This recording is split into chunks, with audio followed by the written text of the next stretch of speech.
To that end, I am also pleased to announce that each of our countries will invest $35 million for a total of $70 million for new food security and climate resilience initiatives. And in particular, we will focus on bringing climate-smart agriculture and technology to the Middle East and to the continent of Africa.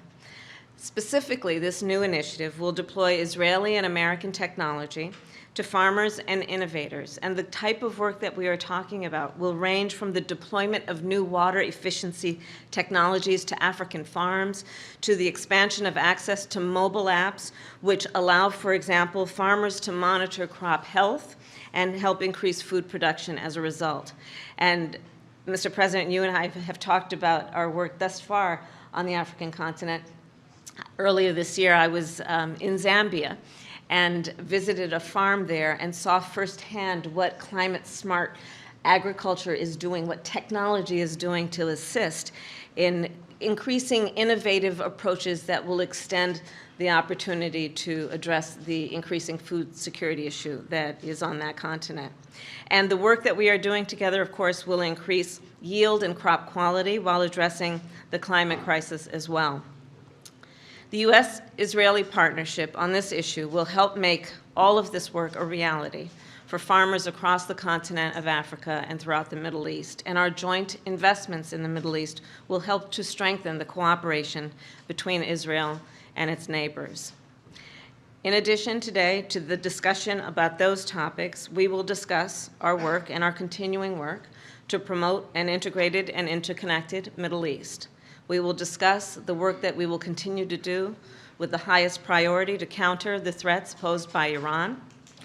We will talk about the work we will do to ensure Israelis and Palestinians can live safely and securely and enjoy equal measures of freedom, prosperity, and democracy. And we will discuss our work to strengthen our respective democracies and democratic institutions. And you mentioned correctly Iran. I think my speech today in the joint session spoke both about Iran and the challenges as well as the great opportunities that we have in our region and the world as such.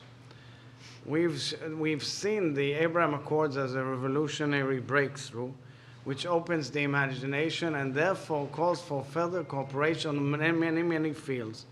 And I repeat here again, Israel's hand remains extended and our hearts open to any partner in peace, near or far.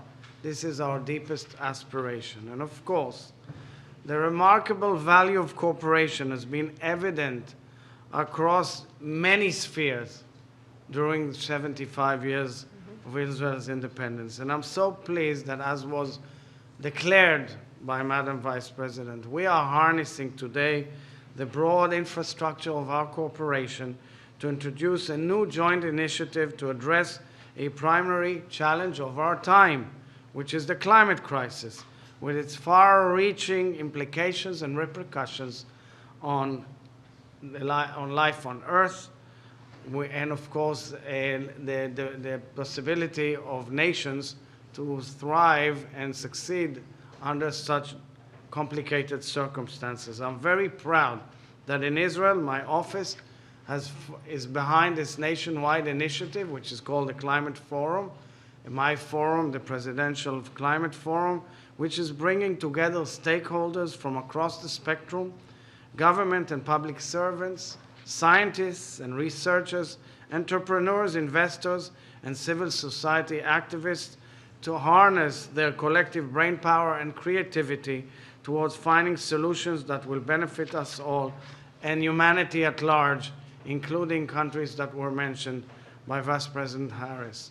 And I'll say that in our region, I truly believe that climate cooperation can be a major factor in realizing this vision of a renewable Middle East that supplies energy and enables nations to have food and water and ability to function under such complicated circumstances of global climate challenge.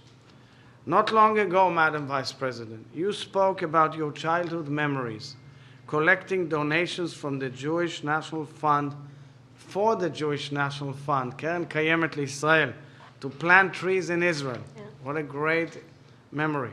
Of course, it was an act of love and hope for Israel, but it was also an act that reflected core values of connection with our environment and the desire to harness human ingenuity to turn every challenge into an opportunity.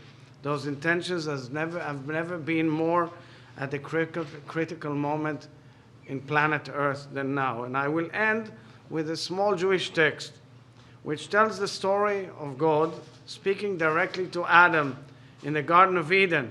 He introduces Adam to the beautiful trees in paradise and implores him, "Give mine not to harm or destroy my world, for if you are to destroy it, there will be no one to restore it." So we follow in this path, and let's work together to do well for humanity and, of course, the strong relations between the United States and Israel. Thank you very much, Madam Vice President. Thank you. Thank you.